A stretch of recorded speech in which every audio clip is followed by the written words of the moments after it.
약속하신 것 중에 하나가 내가 너희들의 백성, 너희들을 나의 자녀로 삼을 것이다. 너희들은 나의 백성이 될 것이다. 그리고 나는 너희들의 하나님이 될 것이다. 그래서 하나님과 우리 사이에 언약을 이루어가는 것입니다. 그 언약 받은 백성으로서 하나님의 말씀을 우리에게 주셨습니다. 하나님의 말씀을 우리가 지킨 사람에게, 하나님의 언약 안에 있는 백성들에게 무슨 축복을 주느냐? 하나님이 기업을 누릴 수 있는 은혜를 마지막에 주는데, 너희들을 위해서 하나님이 예비된 그 창세전부터 예비한 나라를 준비했다가 너희들에게 이걸 상속을 시켜준다. 너희들에게 상속을 준다. 우리가 하나님의 나라의 기업을 상속을 받을 백성이다, 이 말이지요. 이걸 상속시키려고 하나님이 부르시고 의롭다 하시고 거듭나게 하시고 하나님께서 영화롭게 하신 다음에 결국은 이렇게 우리를 상속시켜 주시려고 하나님이 이 과정을, 구원 역사를 이루고 계시는 것이지요. 그런데 내 스스로는 말씀을 지킬 능력이 내 안에 없어요. 하나님이 은혜를 주지 않으면 우리는 말씀을 거역하기를 좋아하지 말씀에 굴복할 수 없는 존재라고 로마서 8장 7절에 육신의 생각은 하나님과 원수가 된다 그랬어요. 뿐만 아니라 하나님의 법에 굴복하지 아니할 뿐 아니라 할 수도 없다.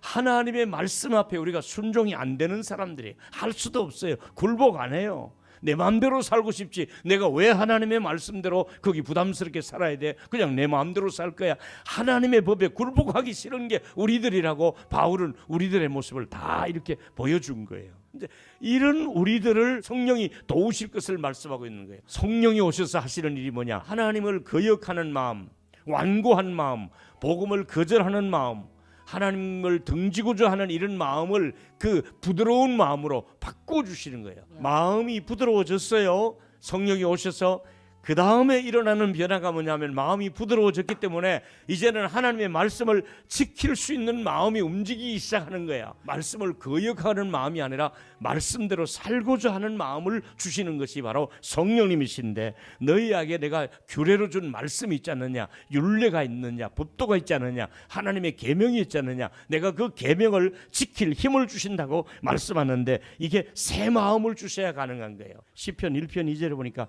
말씀을 즐거워하며 그 율법을 주야로 묵상하는 자로다. 말씀이 좋아서 주야로 그 말씀과 함께 살아가는 것이고요. 조금 더 나가면 요한일서 5장 3절에 하나님을 사랑하는 것은 이것이니 우리가 그의 계명을 지키는 것이라. 그의 계명은 무거운 것이 아니로다.